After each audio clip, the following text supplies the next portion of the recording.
Jelas Bapak, Sam- silakan.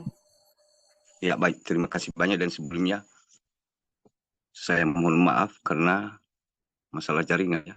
Ini belum tentu kapan bisa bertahan dan jaringan lagi ya tidak bersahabat. Jadi sebelumnya saya mohon maaf karena jaringan belakangan ini di tempat saya ya memang sudah terbiasa seperti itu. Sebentar ada, sebentar hilang. Dan sebelum saya menyampaikan sebuah uh, saran atau teguran, dan terlebih dahulu saya menyapa salam Elohim buat panggilan ilahi.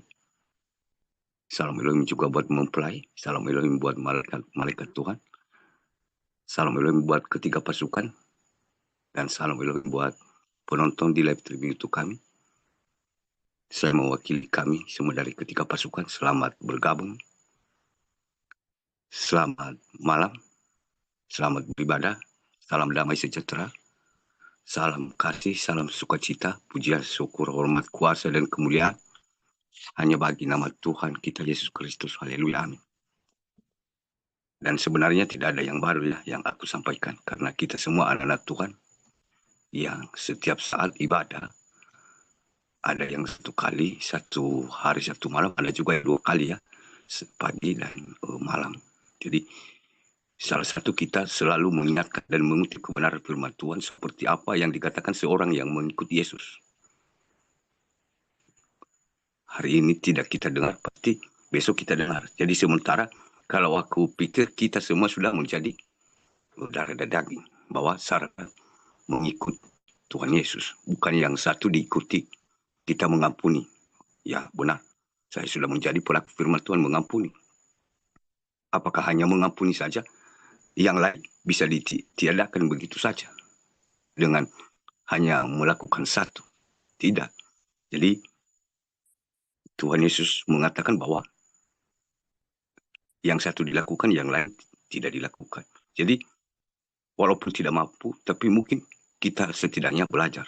Dan terutama yang saya ingatkan, sempat saya tonton tadi ya lewat di YouTube kebenaran firman Tuhan, hanya 2 menit keluar lagi jaringan tidak bersahabat tentang Abraham ya yang meninggalkan orang tuanya.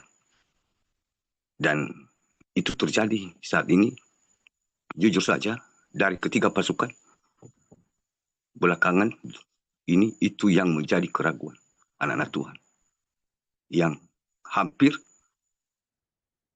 ya serupa dengan istri Lot. Tanpa sadar banyak anak Tuhan yang memang secara manusia jasmani beribadah ya kadang terlihat ya rohani. Jadi yang berakar di dalam adalah secara lahiriah. Bagaimana dengan ini, dengan ini. Yang awalnya tadi sudah belum mengambil keputusan. Jadi tanpa kita sadar dengan berjalannya proses, berarti kita tidak lagi kembali di bawah proses yang atau di menjalani proses yang lebih ringan dari yang sudah kita lewati. Tapi semakin kita berjalan, melangkah, memperjuangkan iman itu semakin berat. Nah ketika sampai di situ, ya itu banyak seperti apa ya, susah tertawan, susah untuk melakukannya. Jadi kita semua mengerti, memang ya Abraham kita berkata itu bapak orang beriman. Nah, apakah pantas kita mengatakan dia orang beriman? Tapi kalau kita mengikuti orang beriman ya memang agak susah. Dan banyak yang sudah tertawan ya dari pasukan. Saya jujur saja, saya tidak berani mengatakannya. Tapi belakangan ini di pasukan elit saja yang dipilih. Dan ketiga pasukan. Yang aku lihat di situ ada yang susah untuk melepaskan diri dari keluarganya. Yang awalnya sebelum diperhadapkan masa pengujian itu, artinya masih dalam didikan, belum diuji, dites. Malah dia yang lebih berapi-api untuk mengingatkan orang lain bahwa hak kita harus seperti itu. Teringat kepada saya bahwa inilah sifat-sifat roh Petrus sebelum dia diperhadapkan dengan masalah dan dia seakan-akan lebih berkuasa dan berani daripada Tuhan Yesus. Berkata, aku ada di depanmu, walaupun orang banyak itu dan yang sebelah itu tidak ada aku. Padahal, nah itu terjadi. Belakangan ini itu sudah banyak terjadi dan sudah banyak tertawan. Nah, yang kedua, tentang kekhawatiran bagaimana yang dibutuhkan besok, lusa, dan selanjutnya. Dan dengan adanya ini yang ada informasi seperti ini bagaimana. Nah, itu lagi artinya dikacaukan kan? Karena si jahat itu datang untuk mencuri kedamaian tadi yang sudah kita pegang. Artinya lampu yang sudah kita bawa, terang itu, dia pelan-pelan menguras minyaknya, terus lampunya mulai redup. Tanpa kita sadari, kita akan pelan-pelan menjauh dari Tuhan dan menuhankan apa yang menjadi keraguan kita itu secara jasmani. Sekalipun kita sebelumnya sudah lebih daripada itu yang kita khawatirkan, tapi di saat yang tepat kita bersaksi Tuhan Maha Kuasa tidak pernah terlambat pertolongannya, bahkan di luar logika kita. Nah, kalau saat ini kita meragukan, untuk apa sebelumnya tadi kan kita berjuang mati-matian, hanya bikin susah saja. Nah, itu yang kedua. Dan yang ketiga, ada sebagian yang saat ini merasa, bagaimana ya, merasa angku rohani, merasa, ya merasa seperti itulah kurang lebih ya, angku rohani, merasa bisa melanggar sesuatu perintah karena dia beriman. Tapi karena dia beriman dan bisa dengan mudah dihapuskan kesalahannya itu. Dan yang keempat, dari antara pasukan ini, saya tidak berani sebut namanya. Dari ketiga pasukan ini, disinilah ada pasukan hitam. Dari dulu, saya sudah ingatkan. Dan pasukan hitam ini yang akan menawan roh-roh anak-anak Tuhan. Sudah pernah saya ingatkan, dan mungkin mereka tahu. Yang sudah aku chat itu beberapa kali. Dan saat ini saya diam terus, sudah beberapa bulan. Saya tidak merespon lagi. Karena seseorang itu lewat kebenaran firman Tuhan ditegur melalui anak-anak Tuhan, dipakai lagi untuk menasihati, tidak diterima, maka alam yang akan menyeleksi. Setelah itu alam tidak menyeleksinya, mungkin dia bisa lolos, tapi nanti masa penganiayaan akan terseleksi.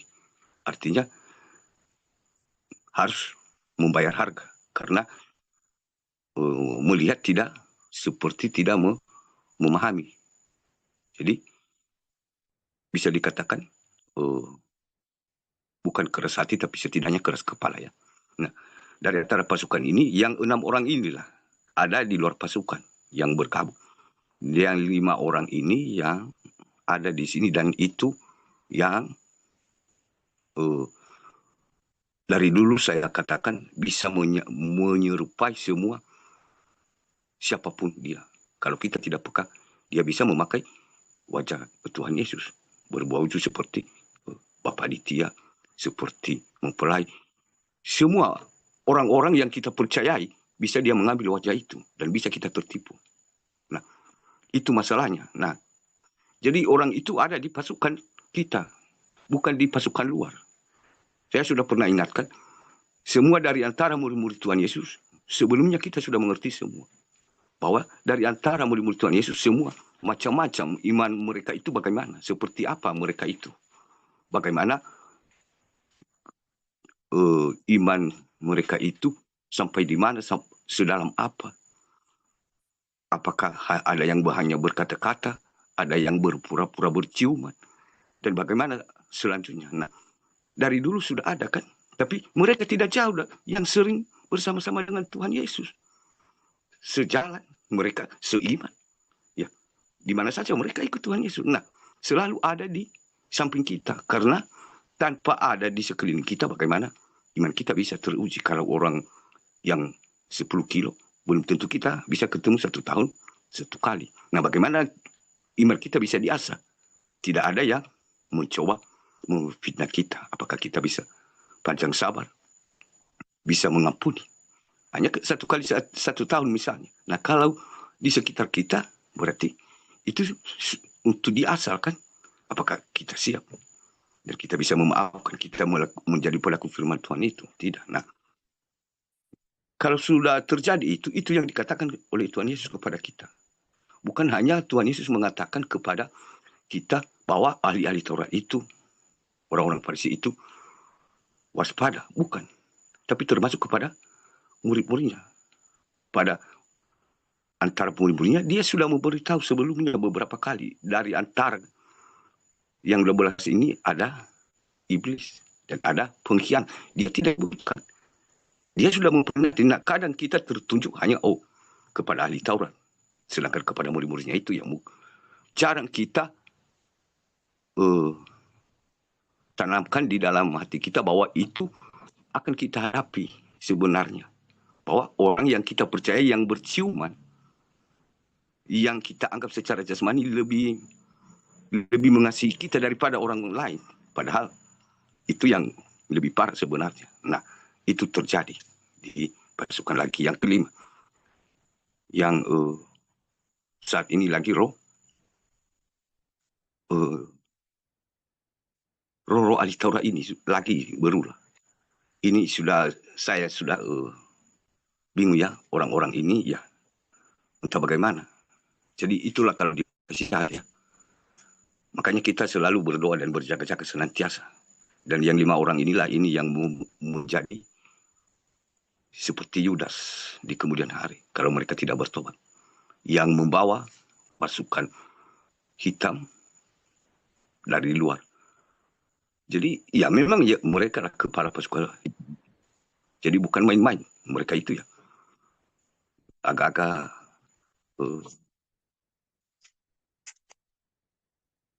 ya serem-serem ya. Karena mereka bisa dikatanya Lucifer sendiri. Dan mereka pintar mengutip firman Tuhan. Dan dalam berbicara lemah lembut. Seperti kita itu akan haus mendengarkan apa yang diucapkannya itu. Terlihat, ini suatu jalan buat aku, ini jalan Tuhan. Ya memang seperti itu karena namanya saja kan penipu. Dia tidak marah-marah. Kalau dia marah-marah pasti orang ketakutan. Tapi kalau penipu itu, ya seperti itu ramah, berbicara manis, dan banyak segala lah cara yang dia lakukan supaya kita tertawa. Dan saat ini banyak juga yang sudah mulai tertawan. Dan dari ketiga pasukan ini. Kenapa saya katakan itu? Nah, diberi kita kesempatan. Tapi kesempatan itu bukan selamanya ada. Kalau hanya Tuhan Yesus berbelas kasihan saja, ya untuk apa kita itu? Susah-susah, kita lakukan saja dosa kan? Nah, sementara karena kita sering terikat dengan dunia dan kita lupa mengatakan dan membahas tentang bahwa di balik belas kasihan ada penghakiman. Memang ada penghakiman, tapi kita tidak terlalu memusatkan perhatian kita karena kita terikat dengan dunia. Kalau kita pusatkan perhatian kita bahwa ada penghakiman dan sudah mulai dihakimi, bahkan sudah hampir secara alam roh sudah selesai, tinggal dunia nyata, kan terganggu kesibukan kita tadi gagal. Nah, makanya saya ingatkan banyak anak-anak Tuhan, malah malaikat yang sudah dipakai malaikat Tuhan sudah tertawa dengan kenikmatan dunia, bahkan sibuk mencari kenikmatan dunia ini dan meninggalkan Tuhan. Dan ketahui Bapak Ibu, ya, segala sesuatu, apa usaha kita, walaupun kita mati-matian, tanpa penyertaan Tuhan, itu menurut kita kebahagiaan hanya sementara, tapi bisa membawa bencana, bukan hanya secara tubuh jasmani, tapi secara rohani. Jadi, mau sampai kapan nanti kita akan bergerak lagi, bertindak untuk bertobat. Jadi hanya saya mengingatkan, bukan saya menakut-nakuti, bukan saya menghakimi dalam hal ini, dan bukan saya juga merasa lebih benar dari saudariku atau lain-lain. Tidak. Kita sama-sama manusia berdosa dan diberi kita tanggung jawab masing-masing untuk saling mengingatkan satu dengan yang lain. Mungkin ya itu saja yang bisa aku katakan. Kita berdoa dan berjaga-jaga senantiasa, dunia tidak sedang baik-baik saja. Dan saya tidak perlu beritahu, pasti yang pentingnya 7 cawan murka, 7 malapetaka di alam roh sudah selesai, tinggal dunia nyata. Dan bagaimanapun penghujat-penghujat yang menyangkal tidak benar itu, dan biarlah waktu yang akan menentukan. Tapi yang terjadi seperti itu. Tapi kita anak-anak Tuhan tidak perlu takut dan gentar, ada dalam perlindungan Tuhan. Hanya kita melihat, seandainya kita berada di dalam kebenaran firman Tuhan. Tapi kalau menyeleweng, ya saya tidak mengerti apakah ada belas kasihan Tuhan atau tidak. Memang ada belas kasihan Tuhan, tapi belas kasihan Tuhan itu mengingatkan, selalu mengingatkan, menasihati. Ketika kita tidak berpura-pura tidak mendengarnya, berarti mungkin tidak ada belas kasihan Tuhan. Itulah cara belas kasihan Tuhan. Kalau kita memang bertahan dengan pendapat kita, sementara menyeleweng dari kebenaran firman Tuhan yang diingatkan, nah itulah dikatakan keras kepala, keras hati. Tidak buta mata, tapi buta hati. Tapi lebih baik buta mata daripada buta hati sebenarnya, tapi bertentangan secara jasmani dan rohani. Yang dimaksud itu buta rohani, yang dimaksud Tuhan Yesus. Sementara bertentangan dengan kita. Menurut kita lebih baik buta hati kita ini daripada buta mata kita. Karena kita tidak bisa melakukan apa-apa, mendapatkan apa yang ada di dunia kita ini yang kita inginkan, kan? Jadi itulah pertentangan. Kadang kita dianggap, oh ini penyesat paling tingkat tinggi. Dan bisa kita dinilai seperti ahli Taurat menilai dengan apa yang terlihat. Kenapa murid-murid Tuhan Yesus, murid-muridmu makan tidak mencuci tangan pakai air bersih, pakai sabun harum, dan mungkin ya lain-lain lah. Seperti itulah orang beriman yang menurut penilaian mereka. Nah, kenapa menyebutkan orang di hari Sabat? Alamiah yang mereka dasarkan untuk jalan mencari keselamatan itu. Jadi itulah termasuk roh ahli-ahli Taurat, ahli-ahli kita, karena kerja mereka hanya menghakimi kebenaran Tuhan Yesus sendiri, dan firman-Nya mereka hanya menjadikan alat untuk melindungi mereka dari kesalahan dan melemparkan kepada orang lain, dan mereka pintar mencoba-coba. Jadi ya, jangan sampai roh itu akan menguasai kita semua. Kelima yang aku ingatkan ini tadi, yang mungkin kalau memang kita ada terlibat salah satunya, apalagi kalau ada dua-dua atau tiga, berarti ya mungkin kita segeralah bertobat. Dan bukan hanya kita, termasuk saya dan juga anak-anak Tuhan yang hatinya terbuka, kalau ia merasa bahwa ini bukan ditunjukkan kepada hanya satu orang, tapi tanpa disebut, selagi dia memperjuangkan iman, percaya kepada Tuhan Yesus, ketahuilah bahwa ini cara Tuhan untuk memanggil kita semua, bukan tertuju kepada seseorang. Mungkin itu saja, Bucang. Terima kasih banyak. Mungkin panjang lebar dan ada yang kurang enak ya didengar, dan mohon dimaafkan. Dan kiranya Tuhan Yesus memberkati selalu. Haleluya, amin. Dan saya kembalikan kepada host.